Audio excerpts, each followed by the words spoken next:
네, 오늘 열왕기상 14장입니다. 우리가 11장 마지막 부분에서 솔로몬이 죽고 그의 아들 르호보암이 이제 왕이 되었죠. 그리고 12장, 13장에서는 이제 이스라엘이 남북으로 분열이 되고 남왕국은 르호보암이 그리고 북왕국은 여로보암이 그렇게 다스립니다. 그런데 점점 시간이 가면서 이제 남왕국, 북왕국 모두 우상 숭배를 하면서 점점 타락의 길로 가는 그런 내용들이 계속 나왔어요. 그리고 오늘 이제 14장에서는 결국 르호보암 또 여로보암 다 비참한 최후를 맞이하는 그러한 기록들이 나오게 됩니다. 오늘 1절부터 20절까지는 이제 북왕국의 우상 숭배에 대한 이야기가 나오죠. 그리고 또 어떻게 여로보암의 집안이 몰락의 길로 가는가 이런 내용이 나왔고요. 21절부터 마지막 31절까지는 남왕국 르호보암의 행적이 쭉 나옵니다. 근데 특별히 밑에 보면 애굽왕 시삭이 쳐들어와서 모든 성물들을 또 빼앗아가고 하는 그런 내용들이 이제 또 나오고 또 르호보암이 죽는 기사가 나오죠. 먼저 한번 1절 한번 보겠습니다. 1절을 보시면 그때 여로보암의 아들 아비야가 병든지라 그랬습니다. 이제 북왕국에 대한 이야기인데요. 근데 여기 보면 여로보암의 아들, 그러니까 왕의 아들이 지금 병이 들었다 이렇게 기록을 하고 있어요. 그리고 17절을 보시면 그 아들이 어떻게 됐습니까? 결국 그 아이가 죽은지라 이렇게 나왔어요.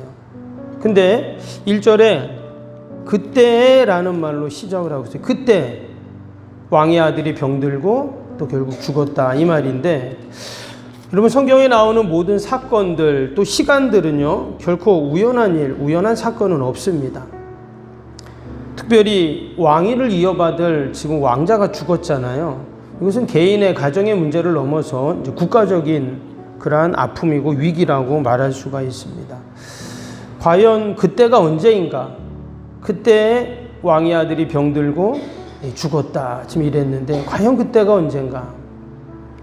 우리가 앞에 12장에서 여로보암이 그 베델과 단에 금송아지를 만들어 놓고 백성들로 하여금 거기서 우상 숭배하는 내용이 있었어요. 그렇게 한 이유는 뭐냐? 저 남왕국 예루살렘 성전에 사람들이 내려가지 못하게 하기 위해서 했어요. 왜? 여러분 유다로 계속 남왕국으로 내려갔다가 이 북왕국 사람들이 우리는 성전에 가야 되니까 남왕국으로 전부 다 사람들이 이사를 가면 어떻게 돼요? 안 되잖아요. 그러니까 베델에다가 단에다가 다 제단을 만들어 놓고 여기서 너희들이 제사 지내도 된다. 여기서 신에게 나가서 제사 지내고 하면 똑같다. 이런 얘기를 하면서 어떻게 했죠? 자기 마음대로 하고 싶은 사람 손들어라고 했고 제사장도 세우고 또 그 절기도 비슷한 날짜에 그렇게 또 절기도 만들어서 백성들로 하여금 우상 숭배를 하게 되었습니다. 결국 계속 죄악의 길로만 갔던 그 여로보암, 하나님이 어떻게 하셨는가? 오늘 14절부터 16절 한번 볼까요? 14절 보면 여호와께서 이스라엘을 위해 한 왕을 일으키셨은지 그가 그날에 여로보암의 집을 끊어버리라. 언제냐 하냐 곧 이제라. 여호와께서 이스라엘을 쳐서 물에서 흔들리는 갈대같이 되게 하시고 이스라엘을 그의 조상들에게 주신 이 좋은 땅에서 뽑아 그들을 강 너머로 흩으시리니 그들이 아세라상을 만들고 여호와를 진노하게 하였음이니라. 여호와께서 여로보암의 죄로 말미암아 이스라엘을 버리시리니 이는 그도 범죄하고 이스라엘로 범죄하게 하였음이니라 하니라.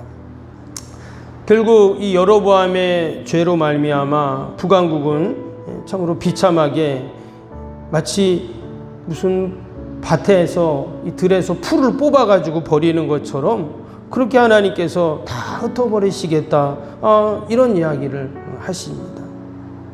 근데 원래 하나님은 어떤 하나님입니까? 사랑의 하나님이죠. 늘 기회를 주시는 하나님이십니다. 그래서 이 여로보암에게도 하나님이 여러 번 기회를 주셨어요. 우리 앞에 13장에서 그 남왕국에 하나님의 사람이 여로보암에게 갔잖아요. 그래서 그에게 그의 잘못을 지적하고 하나님의 심판을 예고했던 그 내용이 나옵니다. 막 제단도 무너지고 막 재가 다 쏟아지고 그리고 그 여로보암의 손이 막 다 굳어버렸는데 또 하나님이 그 손을 다시 고쳐주시고 이런 이야기가 계속 나왔죠. 이게 바로 하나님의 사인입니다. 그런데도 여전히 여로보암은 회개하지 않고 더 열심히 우상숭배, 죄악의 길로 가게 되는 모습을 보았습니다. 근데 바로 그때 1절에 나오는 그때가 바로 그런 때예요. 그때 어떤 일이 생겼냐? 그 아들 아비야에게 병이 생겼다는 거예요. 그때 이 여로보암이 딱 스치는 생각이 뭡니까? 하나님의 사람 아히야를 생각하게 됩니다. 아히야는 누구냐면 그가 왕이 될 것이라고 이야기해 주었던 선지자죠. 그 생각이 딱 난 거예요. 그 선지자에게 가서 이야기를 하고 도움을 구하면 우리 이 왕자의 병을 고칠 수 있을 거야 하면서 아히야를 찾아가는 거죠. 근데 오늘 말씀을 보면 오늘 말씀 2절 3절을 볼까요? 보면 여로보암이 자기 아내에게 이르되 청하건대 일어나 변장하여 사람들이 그대가 여로보암의 아내임을 알지 못하게 하고 실로로 가라. 거기 선지자 아히야가 있나니 그는 이전에 내가 이 백성의 왕이 될 것을 내게 말한 사람이니라. 그들의 손에 떡 10개와 과자와 꿀 한 병을 가지고 그에게로 가라. 그가 그대에게 이 아이가 어떻게 될지를 알게 하리라. 여기 보면 본인이 지금 가는 게 아니라 이제 자기 아내에게, 왕비겠죠. 그 왕비에게 변장을 하고 선지자를 찾아가라 이런 얘기를 하고 있어요. 본인이 가면 되는데 지금 자기가 안 가고 자기 아내도 변장을 해서 속여갖고 지금 선지자를 만난다는 거예요. 왜 이래 있을까요? 선지자를 만날 용기가 없었던 거죠. 왜요? 이전에 하나님께서 이 여로보암을 북왕국의 왕으로 딱 세우신다고 그렇게 다 얘기해주고 그렇게 하나님께서 세워주셨는데 지금 뭐를 하고 있죠? 우상숭배하고 있잖아요. 백성들도 또 우상숭배하도록 만들고 있고, 그러니까 선지자를 만나면 축복은커녕 분명 하나님의 심판과 진노를 이야기할 게 뻔하거든요.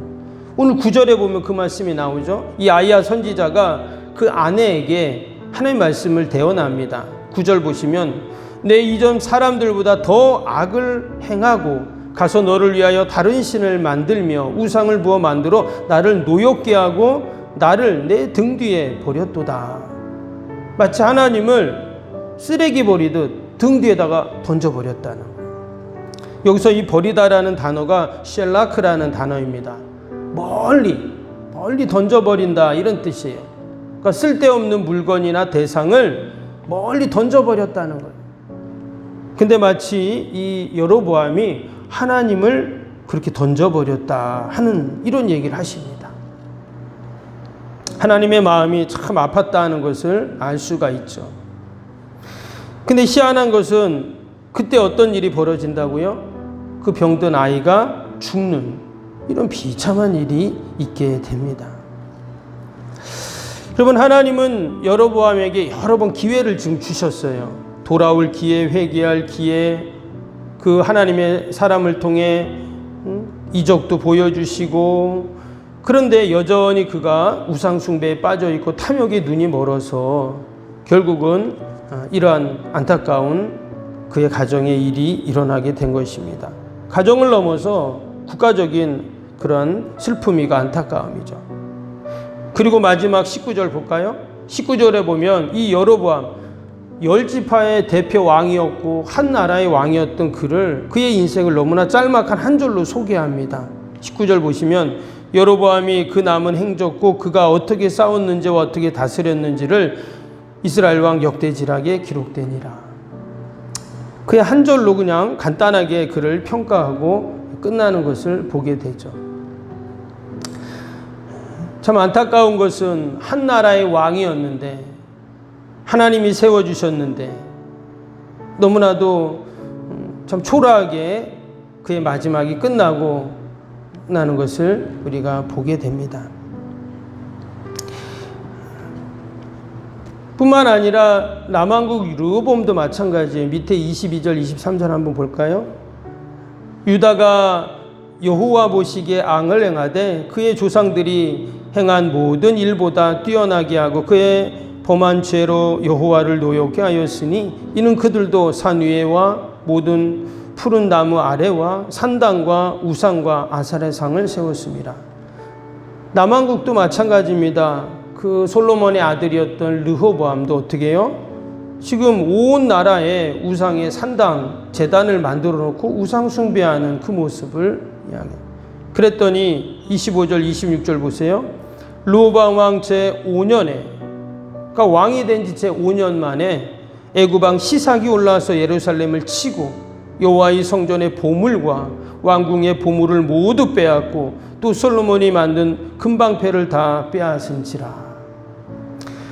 그러니까 솔로몬이 죽고 나서 5년 만에 지금 솔로몬이 그동안 쌓아놨던 모든 부귀영화 명예들이 이 애굽 왕 시사기로 인해서 완전히 다 무너지는 그런 일들이 일어나게 됩니다.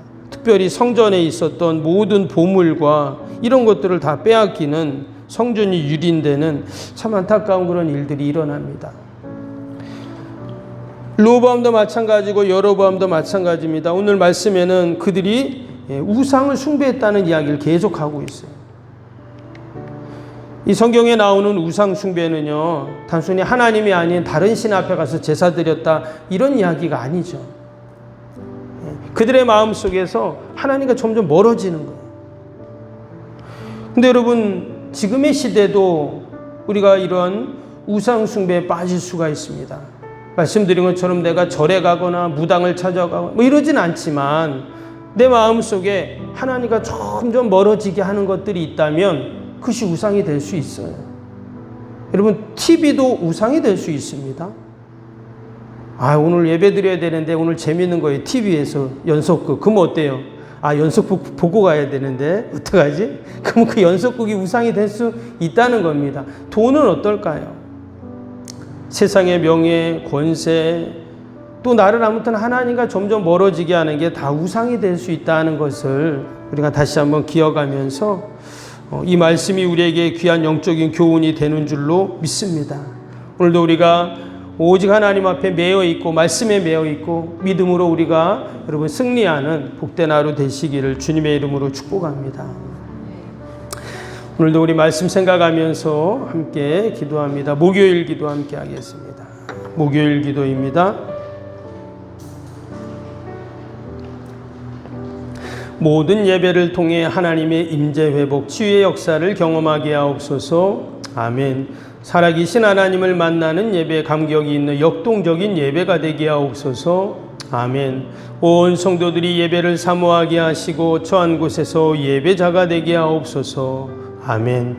성도들 간의 친밀한 교제를 통해 치유와 회복의 역사가 일어나게 하옵소서. 아멘. 한 사람도 소외됨이 없이 모든 성도들이 풍성한 사랑을 경험하게 하옵소서. 아멘. 선교 우제 섬김의 역사가 역동적인 예수 생명의 교회가 되게 하옵소서. 아멘. 새가족 모임과 구역 선교회를 통해 새가족이 교회 잘 정착하게 하옵소서. 아멘. 올해도 구역 모임, 부서 모임, 남녀 선교회 모임이 잘 이루어지게 하옵소서. 아멘. 교회 학교가 더욱 부흥하고 청년부 모임이 활성화되게 하옵소서. 아멘. 성도들이 직분과 은사를 따라 1인 사역을 실천하며 교회를 섬기게 하옵소서. 아멘. 모든 성도들이 예수님의 섬김, 헌신의 마음을 품고 신실하게 행하게 하옵소서. 아멘. 성도들의 다양한 은사와 잠재력이 섬김의 장으로 잘 연결되어 섬기게 하옵소서. 아멘. 성도들이 영혼구원에 대한 마음을 품고 전도 대상자들 위해 기도하게 하옵소서. 아멘. 모든 성도들이 복음의 가치를 알고 복음의 씨앗을 뿌리는 삶을 살게 하옵소서. 아멘. 매주 새가족이 등록하게 하시고 교회 믿음의 뿌리를 잘 내리게 하옵소서. 아멘. 예수님의 이름으로 기도합니다. 아멘. 사랑과 은혜가 충만하신 하나님 아버지, 하나님께서 세워주시고 기름 부어 세우신 남한국 북한국의 왕들이 우상 숭배하고 점점 하나님과 멀어짐으로 그 땅에 참으로 안타까운 하나님의 심판과 진노가 임하는 것을 보게 됩니다. 하나님, 늘 우리 안에 있는 우상을 제거하게 하시고 늘 말씀에 매여 있게 하여 주시고 늘 하나님 앞에 있는 저희들이 되게 하여 주옵소서.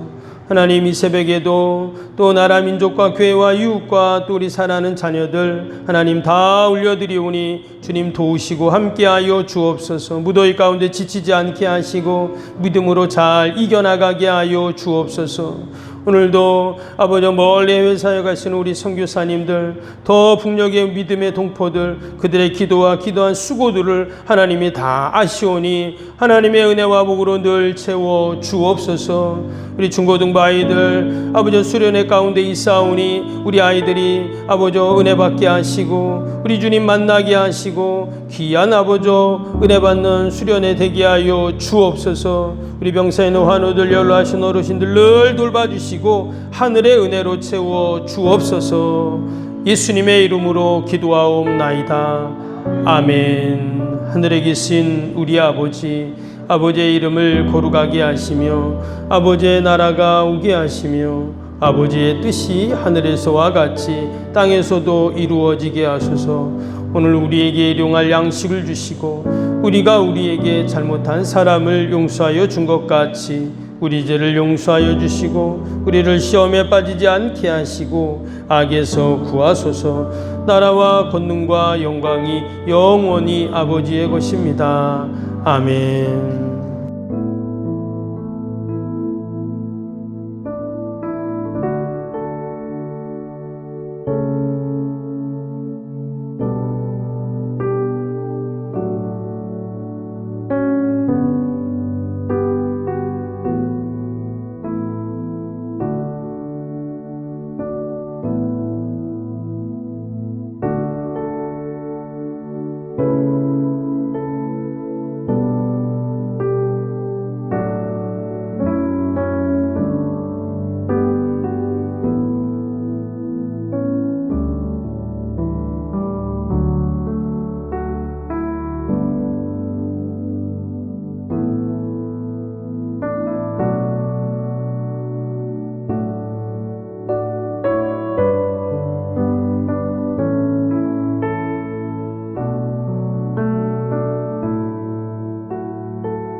있습니다.